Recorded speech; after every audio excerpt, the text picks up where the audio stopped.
As public and political outrage over Louis Jolyon West's proposed Violence Research Center peaked in 1974, events began occurring that alarmed California's white middle class, and which, not so incidentally, might well have kindled public demand for such facilities. Some of the most widely publicized of these events were crimes conducted by the Symbionese Liberation Army, known as the SLA, who rose to notoriety when they kidnapped Patricia Hearst, daughter of wealthy establishment media mogul Randolph Hearst of the Hearst newspaper chain. The revolutionary activities, ladies and gentlemen, of the SLA held many Californians in a constant state of fear throughout the period from 4th February 1974, the date of Patty Hearst's kidnap, to 18th September 1975, the date of her arrest. What you heard last night, what you're hearing tonight, is what you are subject to all the time. Control, manipulation, mind control, propaganda. Pit you against each other so that you can't put Humpty Dumpty back together again. And if you can't, it's all over. So you better listen very closely. First, the SLA murdered a popular school headmaster in Oakland and warned of a coming racial war between blacks and whites. Then the previously respectable Patty Hearst became a participant in their urban guerrilla warfare, which included such acts as armed bank robbery. Remember Charles Manson? What was he preaching? There's going to be a war between blacks and whites. Now tonight I hear it between whites and Jews, between Christians and Jews, between blacks and Jews. Meanwhile, the public were fed speculative articles by the media suggesting that the Marxist Symbionese Liberation Army must have been brainwashing Hearst into participating in such antisocial acts. With the memory of the gruesome Manson murders, also replete with brainwashing and race war claims, still strong in the public mind, and Manson came out of the California prison system, overseen by Ronald Reagan, the one you all love so much. The effect of the message being broadcast was loud and clear. If you got mixed up with a cult who practiced brainwashing, it might be you who could be enticed into participating in antisocial acts. On the 17th of May, 1974, the Los Angeles Police Department surrounded the Symbionese Liberation Army's headquarters, located in a small bungalow on the south side of the city. And although there were known to be only 6 individuals inside, only 6 shades of Waco, the Los Angeles PD brought in 150 police officers, 100 Federal Bureau of Investigation agents, 100 sheriff's officers, around 15 highway patrolmen, and 25 motorcycle officers to control traffic. This must have been the biggest collection of pussies in the history of the world. Television news crews and their cameras arrived, set up their live network feeds, and then bang, in the middle of the prime time dinner hour on a Friday night, around 5,000 rounds of ammunition from automatic rifles, pistols, and machine guns, as well as tear gas grenades and a barrage of noise from the police megaphones, put an end to this black Marxist, terrorist, left-wing, brainwashing threat to democracy.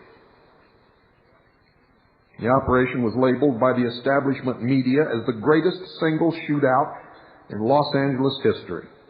And the public were led to believe that they had just been saved from one of the most threatening, subversive political cults America had ever seen. And how did they put an end to these people? Why, they burned them to death. Burned them to death. Sound familiar? It should. In reality, folks, the Symbionese Liberation Army consisted of just 9 people in the whole world, with very little power, but as had been demonstrated throughout the previous decades, a healthy dose of psychological warfare could readily ensure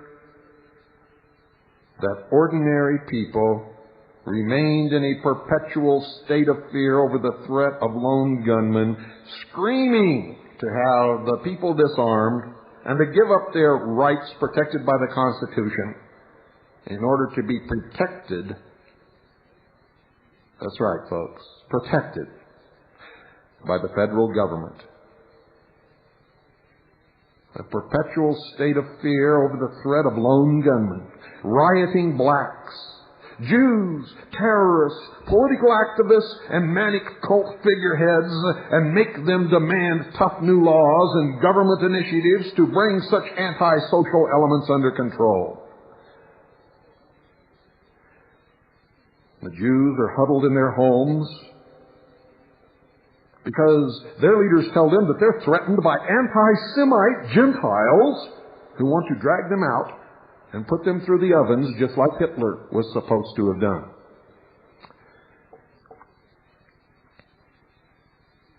Boy, it works really well.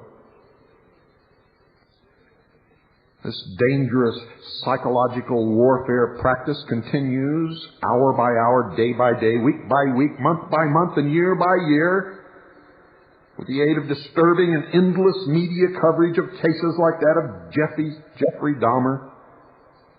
Oh, don't you know there's a serial killer waiting around the corner to get you?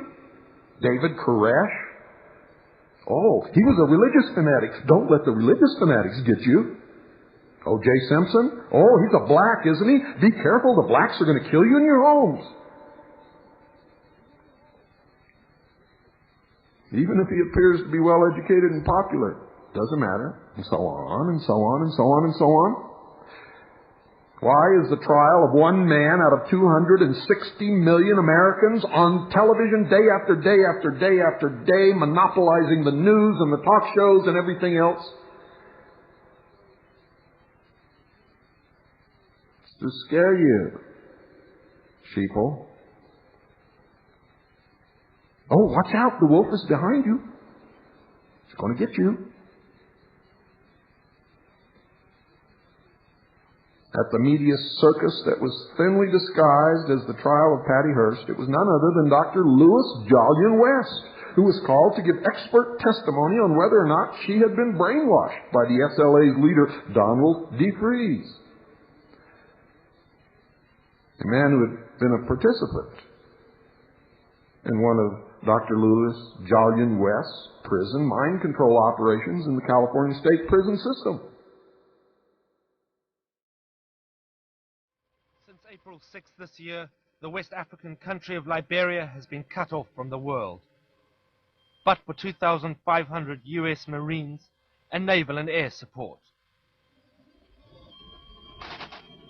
Clearing their guns as they fly in, they never know what to expect. US links with Liberia are strong and relate to the country's origin in the late 1800s as a haven for freed US slaves.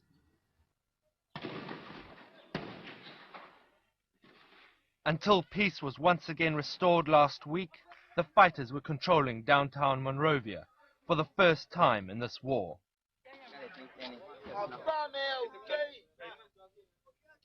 Some said they'd prefer the meat cooked, but their commander, Major Vamu, claimed that he eats it raw. Anybody who is your enemy, you can eat him.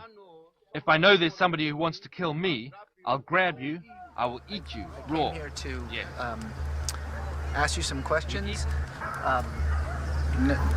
Maybe later. Maybe a little bit later. Maybe.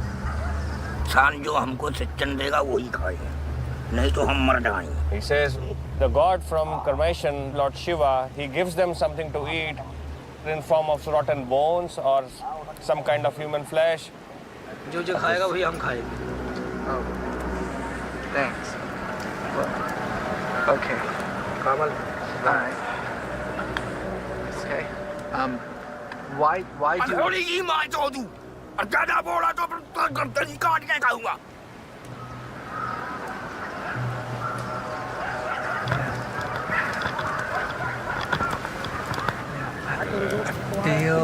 like this may have been a mistake. I think maybe we just, like, somebody distracts him and then I just leave.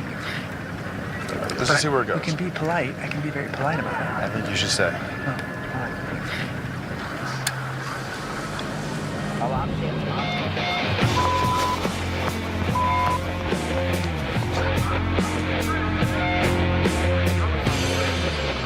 Okay, that got out of hand real fast, and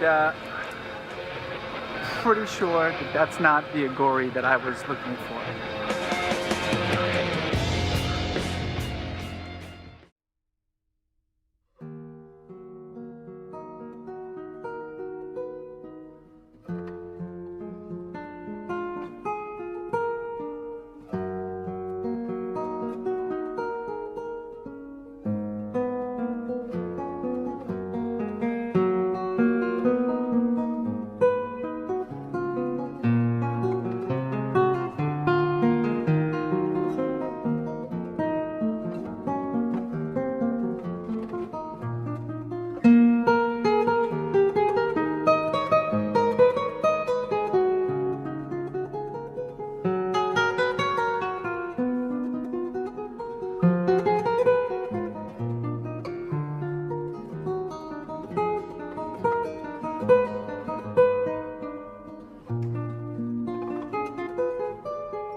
Moving, just keep moving.